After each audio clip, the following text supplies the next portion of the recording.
자, 오늘은 민수기 첫 번째 장을 이제 끝내보도록 하겠습니다. 민수기는 총 36장까지 있고요. 그래서 총 몇 개의 그림이 필요하죠? 4개의 그림이 필요한데 우리는 지금 첫 번째 장을 보고 있습니다. 1장부터 10장까지의 컨셉을, 그림 컨셉은 이제 축구 경기. 우리 32강에서도 못 올라갔으니까 그냥 이렇게 그림으로나마 이렇게 네, 위안을 받으면서 자, 우리 함께 외워보도록 하겠습니다. 그래서 저 첫 번째 장 그렇게 그림을 보면 603대 300, 550 말이 안 되지만 어쨌든 그냥 외우기 위해서 이 경기 스코어가 6-0은 사모한다 5-0. 그래서 저 1장의 장제목은 뭐였죠? 그렇죠. 1차 인구조사가 1차 인구조사가 있다라는 것은 2차 인구조사가 있다는 얘기입니다. 출발하기 이제 하면서 인구조사를 하게 되고요. 자, 그리고 이제 이 많은 사람들이 출발하려다 보니까 진을 짜야 되는 거예요. 머무를 때의 진의 그 형태와 그리고 또 출발할 때, 또 행군을 할 때, 행진을 할 때 이 진이 어떻게 돼야 되는지. 그래서 2장의 장제목은 이스라엘의 행진 방법 되겠습니다. 3장은 지금 4명의 선수가 벤치에 앉아 있는데 3장은 아론의 네 아들. 여기서 아론이 대제사장이어서 이 아들들에게서 이제 제사장들이 나오게 되죠. 자, 제사장 지파가 있는가 하면 나머지 지파들은 어디에 속해 있어요? 전부 다 레위 지파죠. 그래서 4장은 우리 레위 지파, 사회 지파로 나눠진다 그랬는데 이거는 외워두시면 좋다 그랬어요. 어디죠? 고앗, 게르손, 무라리 이렇게 3개의 지파가 이제 업무 분담을 하게 되죠. 5번째는 이제 그 축구 경기에서 퇴장, 심판이 외치고 있는데 5장 장제목이 뭐였죠? 문둥병자는 진 밖으로 나가라. 그래서 이제 정결례를 행하고 있는 거예요.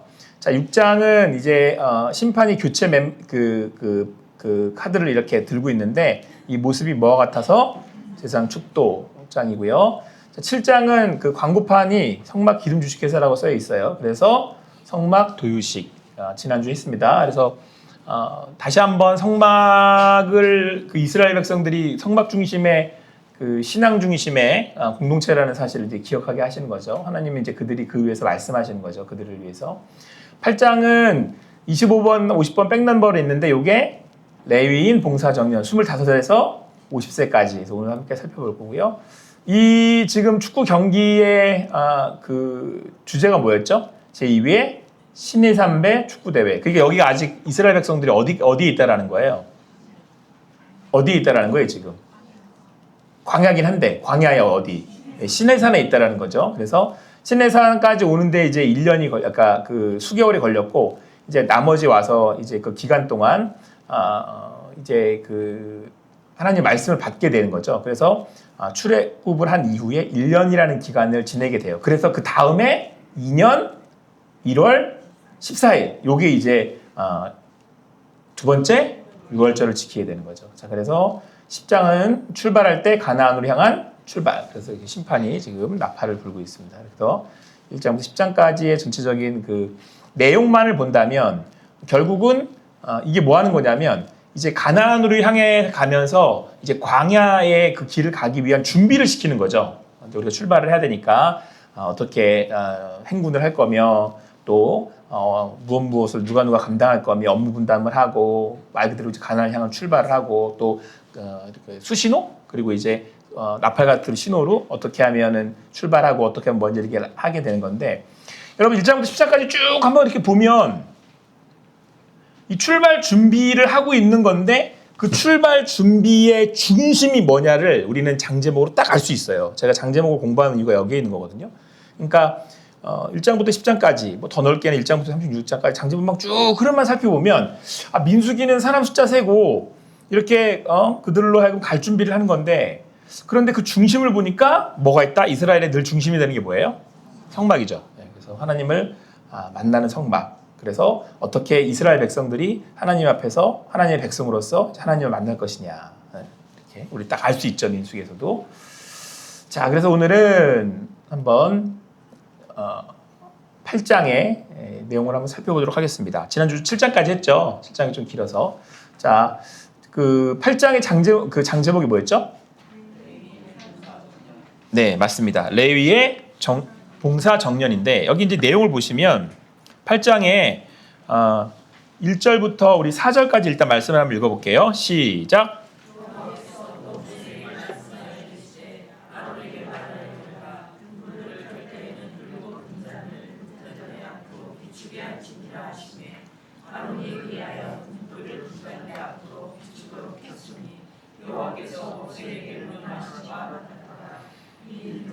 제적법은 이러하니 곧 금을 쳐서 만든 것인데 밑판에서 그 꽃까지 쳐서 만든 것이라. 모세가 여호와께서 자기에게 보이신 양식을 따라 특별히 8장에서 이 그 등불에 대한 등잔을 그 등잔대에 대한 말씀을 나오고 있잖아요. 그래서 여기서 이제 이 말씀을 비추는 이유가 이제 어디 있는지 한번 살펴보려고 하는데 아론이 말씀하신 대로 모세에게 하나님께서 말씀하신 대로 어떻게 했냐면 등불을 등잔대 앞으로 비췄다. 그러니까 이제 우리가 성막의 모습을 좀 살펴보면 알 수 있는데 우리 지난번에 우리 출애굽기에서 성막 쭉 살펴보면서 성막 그 크게 앞들 저 앞에 보이는 뜰에 들어오면 가장 먼저 보이는 게 뭐였었죠? 번제, 단, 그 앞에 물두멍, 그리고 난 다음에 성소로 들어가면 성소 안에는 3개 있다 그랬어요. 뭐뭐 있어요 지금 보니까? 진설병, 떡상, 그 다음에 분향단 저쪽으로 등잔대가 있는데 여기 보시면 지금 말씀에 나오는 게 등잔대를 먼저 더 말씀을 하고 계세요. 그래서 등잔대를 이렇게 어디를 향하게 하라고요? 앞을 향하게 하라고 했잖아요. 그 앞에 뭐가 있어요? 떡상이 있단 말이에요. 떡상이. 그러니까 하나님은 아론에게 등잔대를 켤 때 7등잔을 등잔대 앞으로 비추게 해라. 저기다 위치해서 비추겠다라는 거예요. 이렇게.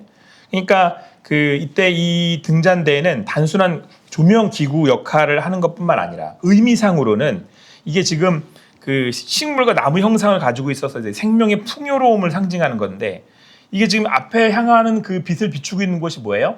떡상이잖아요. 진설병에 놓인 떡상. 저거는 물론 이제 지파들을 상징하긴 하지만 우리가 말씀을 쭉 우리가 보면 그 떡은 생명의 떡은 뭘 상징하죠? 말씀을 상징하잖아요. 그러니까 이스라엘 백성들에게 있어서 무엇보다도 제일 주요하고 또 가장 먼저 기억해야 할 것이 무엇이냐면 하나님의 말씀이다라고 하는 거예요. 제가 지난주에 새벽 설교를 하면서 시편 107편 1절 22절 말씀을 함께 나눴는데 제목이 뭐였냐면 근심 중에 환난 중에 고통 때문에 이 문장이 3번 반복해서 나와요. 그러니까 뭐 다 같이 하나로 잡자면 이제 고난이라고 할 수 있는데 근데 3번째 고통 때문에라고 하는 본문에서 이 본문이 나와요. 같이 한번 읽습니다. 시작.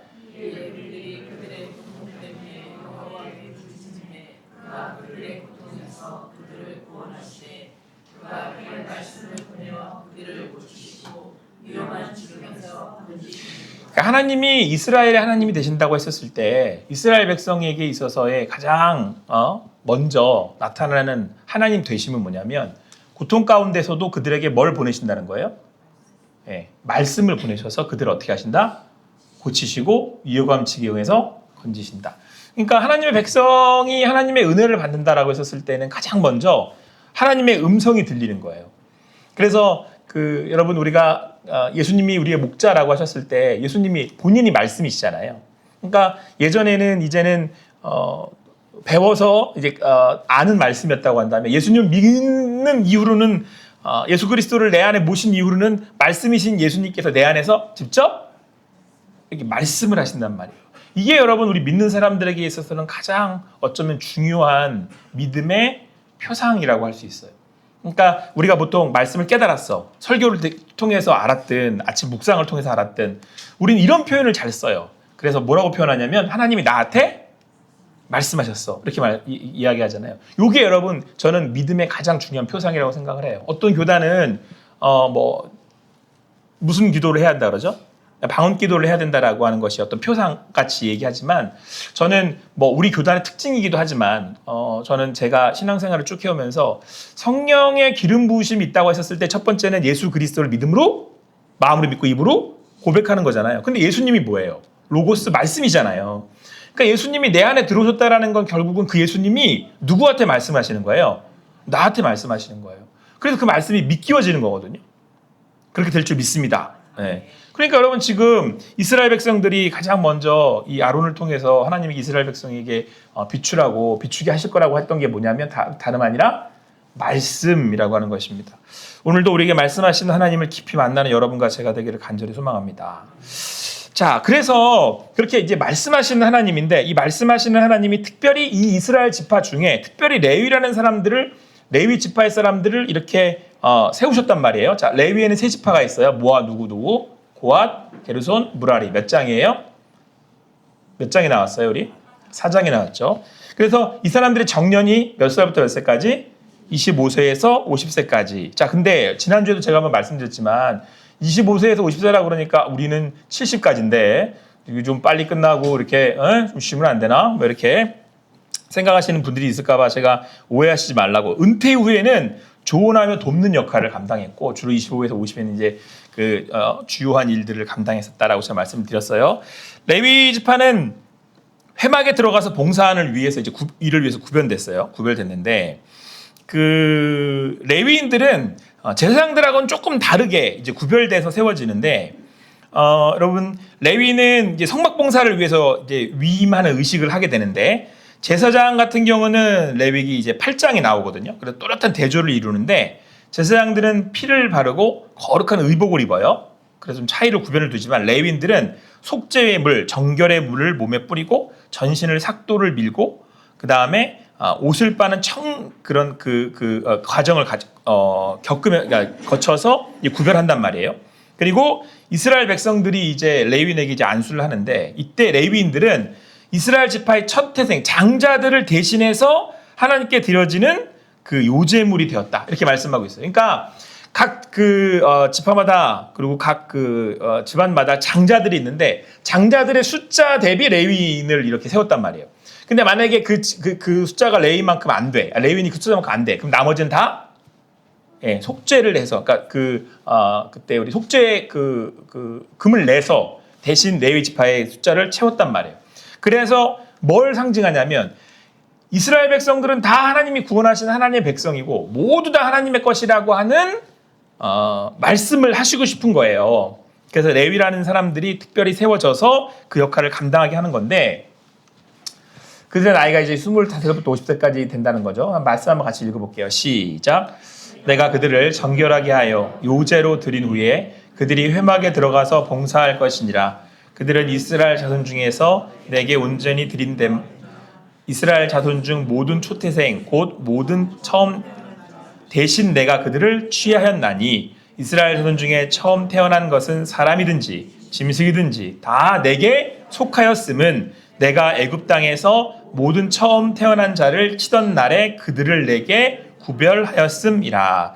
그러니까 지금 여기서 이제 15절부터 17절까지 하나님께서 이스라엘 백성들을 애굽으로부터 구원해 내셨다라는 거. 근데 구원해 내실 때 6월절 어린 양, 6월절 보혈로 이렇게 그들을 생명값을 주고 사셨다라고 하는 거, 대속하고 구속하셨다라는 말씀을 하시면서 그러니까 너희는 다 누구 거다? 내 거다. 나한테 속했다. 이제 이 말씀을 하시는 거예요. 그거를 상징적으로 의미적으로 보여주는 지파가 어디냐면 레위 지파인 거죠. 그러니까 레위 지파를 통해서 하나님 우리에게 하시고 싶은 말씀 뭐냐면 너희는 내 거야. 너는 내가 값 주고 샀어. 너는 나한테 속해 있는 거야. 이렇게 말씀하시는 거예요. 그러니까 이스라엘 백성들한테 특별히 유월절을 보내면서 레위를 이렇게 구분해서 이렇게 세우는 건 뭐냐면 너는 내가 피값 주고 샀고 내가 값 주고 사서 너 내 건데 레위 지파를 보면서 그걸 잊으면 안 돼. 난 내가 너희를 피값 주고 사고 그렇게 구원해서 내가 너희를 만나기 원해. 이렇게 말씀을 하고 계신다는 거예요. 지난주에 제가 결혼식을 다녀왔거든요. 이 결혼식에 갔는데 새삼 놀랍다고 표현해야 될지 아니면은 놀랍진 않지만 그래도 약간 기뻤다고 표현하는 게 맞는 것 같아요. 살짝 이제 늦어서 이제 시간이 한 10분 정도 지나서 들어갔는데 저는 예식이 아닌 줄 알았어요. 저기 왜 느긋하게 갔냐면 제가 이제 더 알아보지 못한 이유 잘못도 있겠지만 저는 이제 예식이 아닌 것 같아서 그냥 약간 좀 느긋하게 갔어요. 또 딱 들어갔는데 예배를 드리고 있는 거예요. 바로 목사님이 이제 말씀을 시작하시더라고요. 제가 왜 그랬냐면 여기 남자가 안 믿는 집안이에요. 비기독교인 집안이고 자매만 믿는 집안이고 그래서 그냥 저도 모르게 또 이 자매 집안도 전체 다가 거의 대부분 안 믿어요. 그러니까 저는 예식이라고 생각을 안 했던 거예요. 근데 갔는데 이제 예배를 드리고 있는데 근데 이제 이 예배를 쭉 드리면서 사람들이 되게 많이 이렇게 오셨더라고요. 교회 분들인 건지 아니면 뭐 친구들인 건지 어쨌든 많은 사람들이 이렇게 축하해 줬는데 조금 색달랐던 게 뭐냐면 요 앞에 그 놓여 있는 식탁 그 테이블 안에 앉아서 식사까지 다 하는 그런 그 예배 자리 그 저기 식장이더라고요. 그래서 어쨌든 그래서 이제 조금 이제 좀 더 색다른 분위기에서 예식을 진행을 했는데 제가 예배를 이렇게 드리면서 무슨 생각이 들었냐면 최근에 여러분 그 예배 문화 아니 그 기독교 예배 기독교 결혼 문화도 바뀌고 있는 거 아시죠? 그러니까 많이들 뭘 생략해요 요즘? 주례를 생략해. 근데 그 얘기는 무슨 얘기냐면 설교를 빼요. 설교를 빼고 예배가 아닌 형식으로 이제 자꾸 진행들을 해요. 그러니까 제가 그걸 지금 뭐 이렇게 탓하자라고 하는 말이 아니라 제가 오늘 그냥 이날 예배를 드리는 모습을 보면서 우리는 왜 결혼식 예배로 드릴까? 라는 생각을 제가 해봤어요. 그러면 지금 이제 그걸 이제 안 하니까 제가 이제 목사로서 한번 생각을 해봤어요. 많이들 이제 문화가 이렇게 바뀌고 있으니까 나름대로 제가 입장이 필요할 거 아니에요. 그럼 누군가가 저한테 물을 거 아니에요. 왜 기독교는 기독교 예배로 그 결혼식을 합니까? 라고 할 때 이제 몇 가지를 얘기할 수 있어요. 첫 번째는 제일 중요한 거는 결혼의 주례자는 누구다? 하나님이다. 라는 것을 믿는 고백을 하는 자리다. 라는 거죠. 많은 사람들 앞에서. 그리고 두 번째는 그렇게 결혼을 하고 나면 우리 가정의 주인은 하나님이시다. 이 얘기로 얘기를 하는 거예요. 너무 중요하죠. 자, 그리고 세 번째가 저는 또 한 가지 이때 깨달은 게 뭐냐면 많은 사람들한테 공포를 하는 거예요. 뭘 공포하는 거냐면 이 사람하고 나하고는 우리가 이루는 우리 가정은 어디 소속이라는 거예요. 네, 하나님 소속이라는 거예요. 전 그런 의미에서 꼭 결혼식은 뭐 해야 된다? 예배해야 되는 거예요. 그러니까 여러분 제가 이걸 왜 안 할까? 여러 가지 이유가 있어요. 제가 10분 설교할 자신 있어요. 10분 설교. 제가 이번에 칭찬 들었거든요. 10분 설교 와가지고 저기 부부한테 칭찬 들었어요. 저한테 짧고 굵게 잘했다고. 더 짧게도 해줄 수 있어요. 근데 그래도 해라. 왜냐하면 많은 사람들 앞에 공포를 하는 거예요. 나는 누구다? 우린 누구다? 우리 가정은 어떤 가정이다? 하나님의 가정이다. 근데 이거 하고 싶지 않은 거잖아요. 솔직히.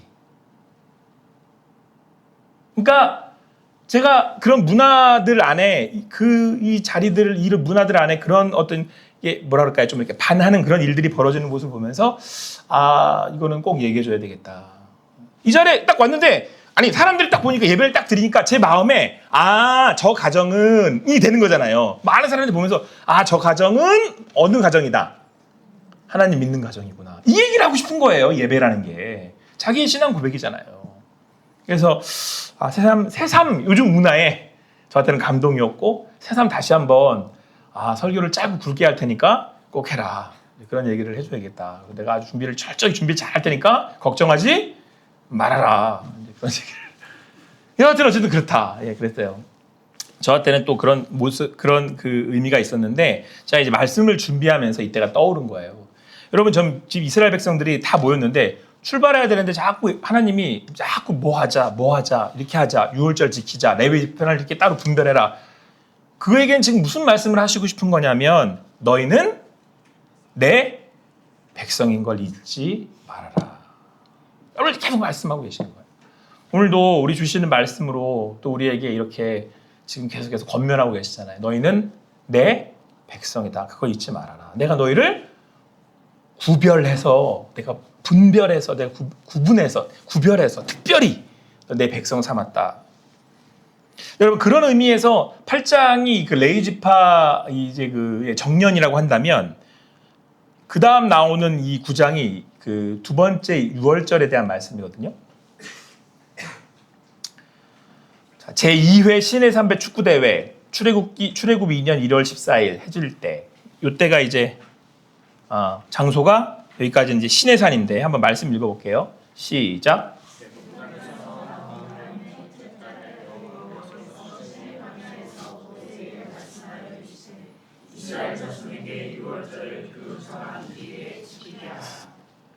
출발하면 될 것을 하나님이 뭐 이것저것 정비하는데 자꾸 성막 도유식하죠. 지금 보세요. 그죠? 성막 도유식하지.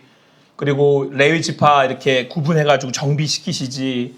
그러면서 또 하시는 게 가장 중요한 건 이건 뭐냐면 애굽 땅에서 나온 다음에 첫째 달에 그러니까 이제 그 여호와께서 시내 광야에서 모세에게 말씀하시기를 이스라엘 자손에게 6월절을 1월 14일이죠. 출애굽 2년째 그 정한 기일에 지키게 해라. 이렇게 말씀을 하셨다라는 거예요. 그 하나님이 그 이들에게 이제 지키게 하신 이 력을 뭐라고 그러냐면 이거를 니산월이라고 부르거든요. 유대력으로는. 그래서 출애굽한 달을 1월로 해서 아비멀 또는 니살월이라고 불러요. 그러니까 이스라엘 백성들에게는 이 아비멀, 니산월이 하시는 실질적인 자기들의 그 달력의 기준이 되는 날짜로 여겨요. 왜 그러냐면 이 사람들은 그때 자기들이 그 하나님께서 자기들을 이제 구원해 내셨고 또 그렇게 하나님이 자기들을 인도해 주셨다라고 하는 그 시작 스타트를 이날 1월 14일 이렇게 여기고 있기 때문에 그래요. 그러니까 이들에게는 이게 자기들의 가장 중요한 하나님의 구분하심의 기준이 되는 거죠. 우리 9절부터 9절 한번 10절 읽어보겠습니다. 시작.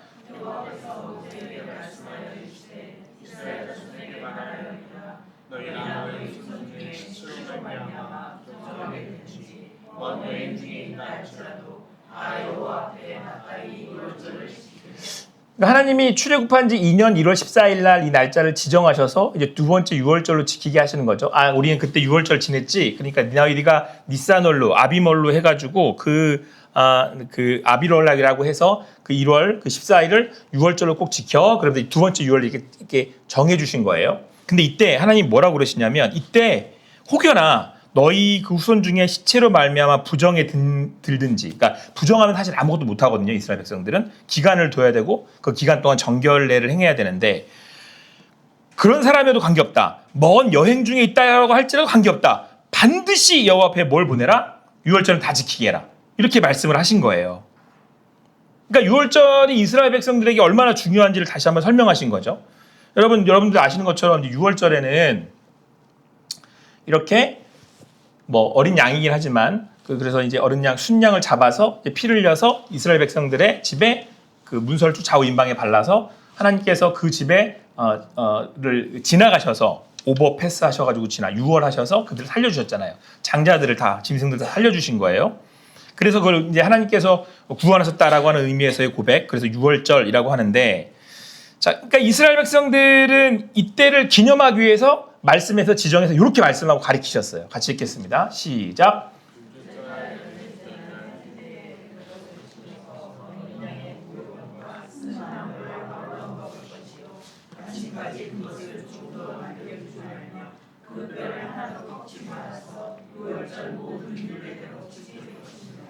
자, 이제 그 출애굽한 지 2년째 그리고 1월 14일 날 이제 그 날짜를 기념해서 6월절을 지내야 되는데 이때 뭘 시키셨냐면 그때처럼 이제 어린 양을 잡아요. 자, 그리고 이제 그 어린 양을 잡아서 제사를 지내겠죠. 그 다음에 이 남은 고기하고 무교봉하고 신나물을 먹어라. 그때 6월절에 했던 것처럼 이렇게 시키셨는데 그 의미가 뭐냐면 여러분 어린 양의 고기는 말 그대로 우리가 그 떡을 때 그 이제 생명의 양식을 먹는 거죠. 그 어린 양으로 해서 살았으니까. 그리고 저기 있는 무교병과 쓴나물이 뭘 의미하냐면 쓴나물은 애굽에서 이스라엘 백성들이 당했던 고통스러운 고난의 현장이에요. 그러니까 죄로 인하여서 그들이 죄인 되었었을 때 당했던 그 일들을 기억하게 하는 거예요. 쓴나물을 먹으면서. 무교병은 뭐냐면 여러분 누룩이 들지 않은 빵이잖아요. 부풀어 오르지 않는. 그러니까 죄 없는 상태를 얘기해요. 성경에서 누룩은 죄거든요. 이스라엘 백성들이 죄 있는 고통의 상태에 있다가 하나님이 그들에게 그 피값으로 그들을 구원해 내셔가지고 지금 어떤 상태로 만들어 놓은 거예요? 죄 없는 상태를 만들어 놓으신 거죠. 이거 잊지 말라는 거예요. 그래서 6월절이 너무 중요한 거죠. 근데 이때 하나 토시를 다신 게 있었어요. 이거예요. 12절. 아침까지 한 번 더 읽어볼게요. 아침까지 그것을 조금 더 남겨두지 말며 그 뼈를 하나도 꺾지 말아서 6월절 모든. 근데 이 11절 말씀이 어디로 연결되냐면 요한복음의 말씀에 이렇게 기록되어 있어요. 같이 읽겠습니다. 시작.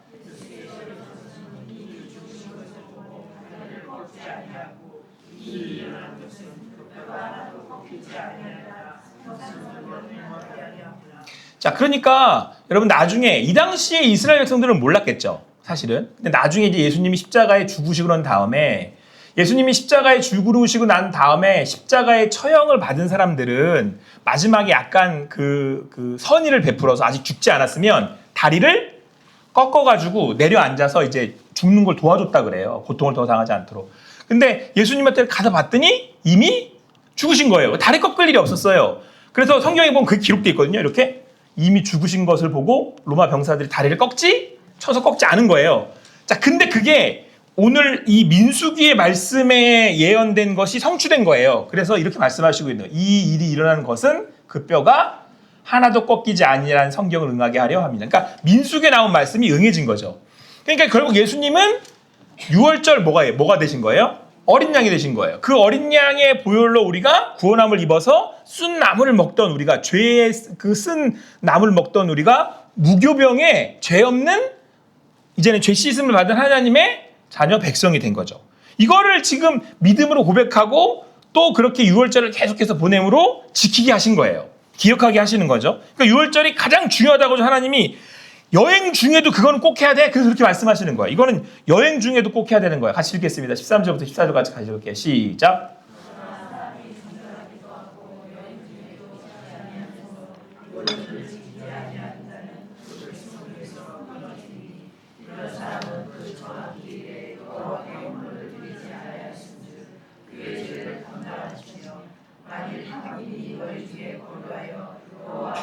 유월절을 지키고자 하면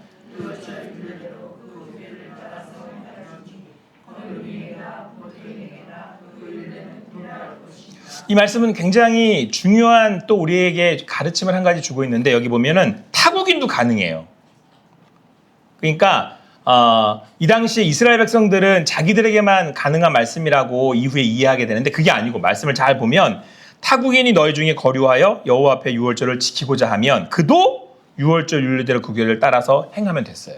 그러니까 이 얘기는 예수 그리스도를 믿는 믿음이 나중에 이게 이제 이 요한복음으로 넘어와서 해석이 되면 예수를 믿는 모든 이들은 그 유월의 은혜가 그대로 그에게도 끼쳐져서 하나님의 그 구원하신 그 구원의 은혜를 얻어 하나님 백성 될 수 있다. 이 말씀을 하시는 거예요. 그래서 이거는 반드시 사람이 여행 중에도 그러니까 그 부정한 상태에도 있지 아니하면서 유월절을 지키지 아니하는 자는 그 백성에서 끊어지리라. 그러니까 반드시 지켜야 한다라고 하는 사실을 반드시 그러니까 나가도 지켜야 되지만 여기 있는 사람들은 반드시 지켜야 한다는 사실을 알려서 유월절이 그들에게 있어서 무엇보다 제일 중요하다는 사실을 잊지 말아라. 그래서 유월절에 대한 이 말씀을 명확하게 하신 거예요. 민수기 몇 장에 나와요? 지금 유월절 두 번째 유월절이 9장에 나오잖아요. 그래서 그 말씀을 하신 거예요. 이거는 이제 지난주 금요일 날 송전사님이 이제 우리 애들을 데리고 아이들을 이제 한 명씩 이제는 그 조금 가깝게 신앙 상담이라고 해야 될까요? 복음을 전하는 그런 시간들, 이 아이들과 대화하는 시간들을 이제 가지고 있는 걸 제가 보고 사진을 찍은 건데 제가 이제 요 말씀 있잖아요. 14절. 만일 타국인이 너희 중에 거류하여 여호와 앞에 유월절을 지키고자 하면 유월절을 지키고자 한다는 건 결국 지금 우리 예수 그리스도의 십자가로 해석을 하면 예수님을 믿으면 그 예수 그리스도의 보혈로 죄 씻음을 받고 죄인 되었던 누구든지 구원받아 하나님의 백성 자녀 된다. 그 복음을 우리가 전하는 거잖아요. 그래서 이렇게 사람들에게 다가가서 그 복음을 증거하고 복음을 전할 수 있어야 되잖아요. 근데 여러분 그 얘기는 우리가 그 복음을 전한다라고 하는 것은 결국 내가 하나님 안에서 그 하나님의 인도하심을 따라 내가 구원받은 백성이 되었다라는 것을 의미하죠. 이게 여러분 무엇보다도 가장 중요한 신앙의 고백이라는 거예요. 그러니까 지금 광야길을 가기 전에 그 길을 떠나기 전에 하나님이 뭘 다시 한번 그들에게 주지시키시면서 이제 앞으로 너희가 계속해서 이걸 기억해야 되고 고백해야 되는 그게 뭐냐면 너희는 내가 택한 내가 피값 주고 구원한 내 백성 내 자녀들이야 라고 하는 사실을 잊지 말라는 거예요. 그게 우리 안에 늘 이렇게 아로 새겨져 있어야 되고 고백되어져야 되고 또 증거돼야 된다는 거예요. 여러분 나중에 이제 이후에 이스라엘 백성들이 광야를 막 헤매면서 대적을 만나거나 어려움을 당했을 때 그들이 뭐가 막 멘탈이 흔들리냐면 내가 누구지? 이거 자꾸 잃어버려요. 그 장면들이 어디서 나오냐면 이스라엘 백성들이 이렇게 모세한테 원망할 때 맨날 하는 말이 뭐예요? 다시 돌아가자. 그거는 이 사람들이 지금 뭘 잊어버리고 있는 거예요. 내가 그렇죠. 백성이라는 거 잃어버린 거예요. 애굽으로 돌아가자는 얘기는 지금 누구한테 지금 매어 살자는 얘기를 하는 거예요. 바로한테 매어 살자는 거잖아요. 그때로 돌아가자는 얘기는 그 얘기잖아요. 그러니까 하나님이 그들이 그렇게 할 걸 아셨던 거예요. 그러니까 하나님이 이걸 잊지 말아라. 우리가 6월절 어린 양의 보혈로 구원함을 얻어서 너희가 죄인 되었던 때에 하나님이 너희를 구원해서 하나님 백성 삼아 주신 거야. 은혜로 너희가 하나님 백성이 된 거야. 이거 잊지 말라고 하나님이 다시 한번 두 번째 6월절에 이렇게 새기시는 거예요. 여러분 예배를 우리가 이렇게 드리잖아요. 예배는 그래서 여러분 우리가 예수님을 믿는 믿음으로 매번 고백하는 자리예요. 이건 뭐냐면 내가 하나님의 자녀라는 사실을 잊지 말라는 거예요. 이게 굉장히 우리에게는 아주 중요하고 우리 마음에 새겨져야 되고 예수님이 말씀이신 가장 말씀이시기 때문에 우리에게 주시는 첫 번째 메시지이기도 해요. 절대 이걸 잊어서는 안 돼요. 여러분과 저는 예수님의 보혈로 구원을 받은 하나님의 자녀인 줄 믿습니다. 이게 여러분 우리의 정체성의 뿌리예요. 이게 여기에 우리가 있는 거예요. 여기에. 같이 한번 읽어보겠습니다. 시작.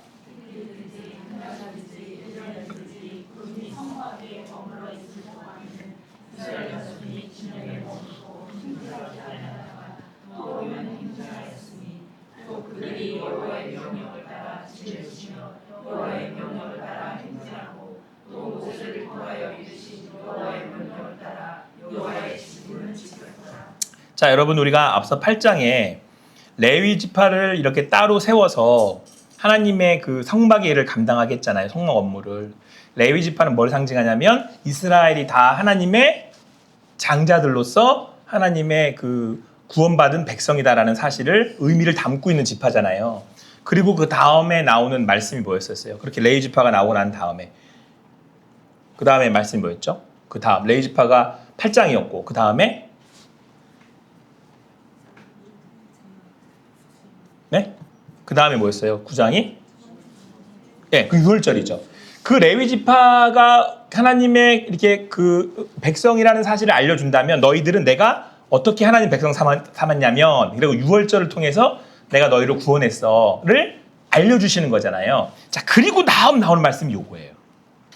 내가 너희를 이제 광야에서 인도해낼 건데 어떻게 할 거냐면 이렇게 하는 거예요. 어떻게? 뭘로 하는 거예요 지금? 구름 기둥으로 하는 거잖아요. 그 밤에는 불 기둥으로 하는 건데 낮 동안에는 거의 낮 동안 이동을 할 테니까 그 낮 동안 이동할 때는 뭐 항상 뭘로? 구름으로 이제 성막 위에 머물러 있는 동안에 이스라엘 자손이 진영이 머물고 그리고 이제 구름이 이동을 하면 행진을 했다. 이제 우리는 이제 이걸 알게 된 거죠. 말씀을 통해서. 모세가 가자고 하는 게 아니고 그러니까 구름이 성막 위에 딱 머무르며 있는 동안에 그럼 이제 나팔을 이제 멈춰라라는 나팔을 불렀겠죠? 딱 멈춰. 그러면 이제 그동안에는 이스라엘 자손이 전부 다 진영에 머무는 거예요. 그런데 갑자기 얘가 구름이 떠오르더니 행진을 해. 그러면 전부 다 행진을 해야 되는 거예요. 그래서 오늘 성경 말씀 보세요. 23절. 그들이 여호와의 명령을 따라 진을 치며 여호와의 명령을 따라 행진하고 여호와의 명령을 따라죠. 그러니까 구름이 움직이는 게 결국 뭘 의미하는 거예요? 여호와의 명령이라는 거죠. 그러니까 보이는 말씀이에요, 이게 지금. 그래서 또 모세를 통하여 이르신 여호와의 명령을 따라 여호와의 직임을 지켰더라. 이렇게 돼 있잖아요. 여호와의 명령을 따라 3번 나오는데 자, 여러분 제가 이 말씀을 이렇게 앞에 서서 구별된 이스라엘 백성 그들을 6월절을 통해서 나는 내가 너를 구별하고 구원해서 구별했다라는 말씀을 주시고 하나님께서 그들에게 이제 행진하는 그 기준을 그 방법을 말씀하시면서 행진하는 그 표시 그 인도하심을 말씀하시면서 구름을 얘기하시는데 이때 여러분 가만히 보세요. 저는 저 말에 약간 예전에 한번 제가 전했던 것 같은데 저 말씀에서 저는 빵 터졌어요. 구름이 멈추잖아요. 그러면 며칠까지 머무는 줄 아세요? 앞에 보세요. 이틀이든지 한 달이든지. 자, 여러분, 구름이 가다가 갑자기 얘가 멈췄다? 처음에는 기약이 없는 거예요. 이거는 언제까지라는 기약이? 자, 이게 여러분, 얼마나 속 터지는 건 줄 아세요? 속 터지는 건 내지는, 뭐라고 표현해야 될까요? 약간, 뭐라고 해야 될까? 자, 이게 여러분 좀 이게 남일이라고 이렇게 한가치게 쳐다보시지 말고 이렇게 좀 관심을 가지고 쳐다보세요. 제가 여러분 이게 왜 그러냐면 자 이거예요, 여러분. 제가 이렇게 표현하면 와닿을지 모르겠는데 자, 제가 아는 성도님들 중에 어떤 분이 중병에 걸렸어. 그 내가 지금 이것 때문에 아무것도 못해. 스테이를 해야 돼. 별로 안 와닿으시는 것 같아서 제가 좀 마음에 충격 받으시라고 제가 그런 말씀 드리는 거예요. 지금 그런 게 많잖아요.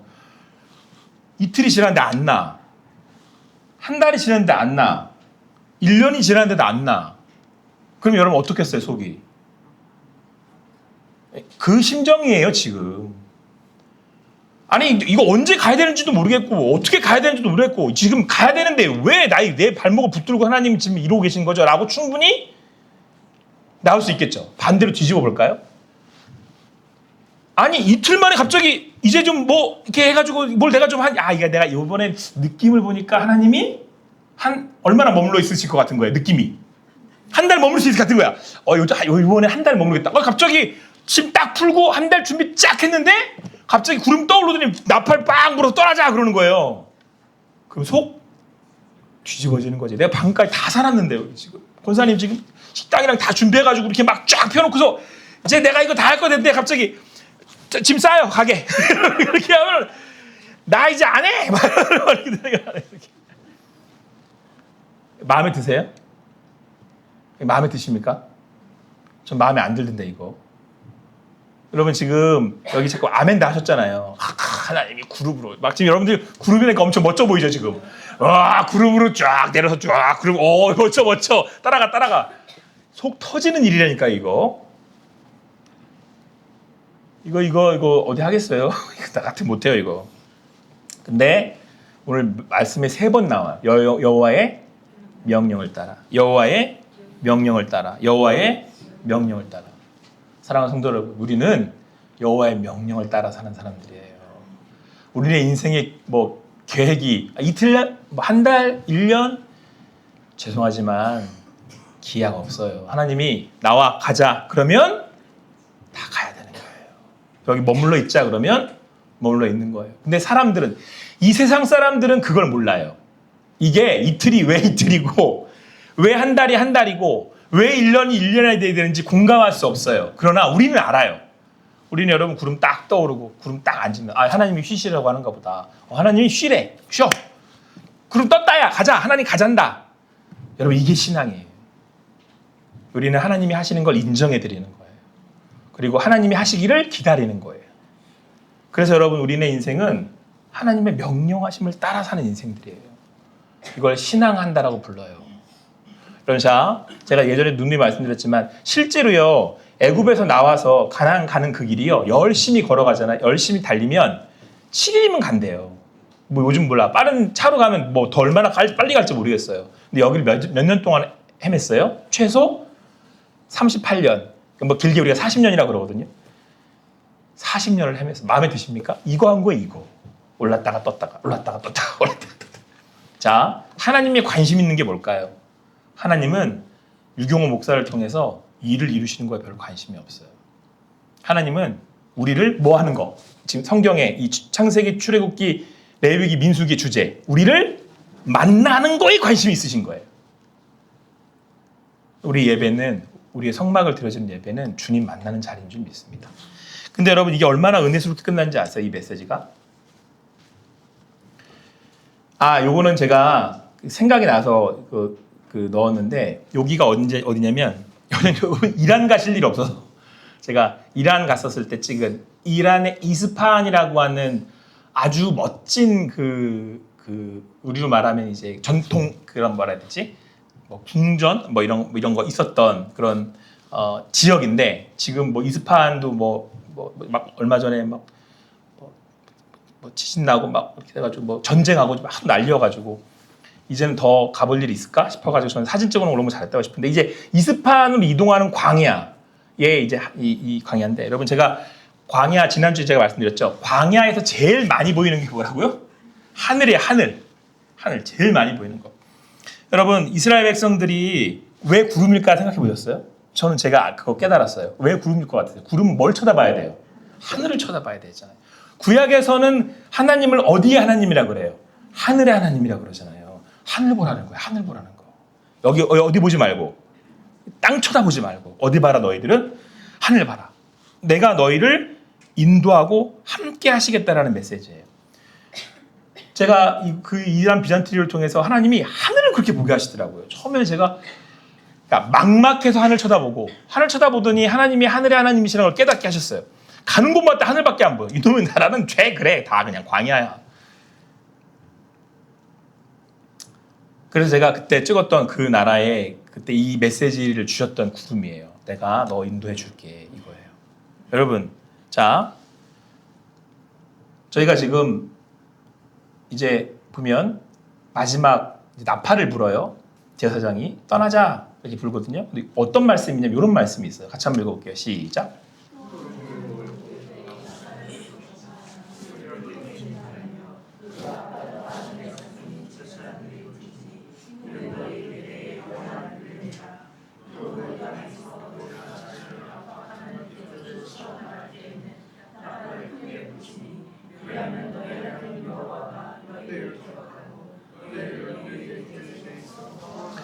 나팔 신호를 가리키는 거예요. 자 보세요. 모을 때는 나팔을 어떻게 하래요?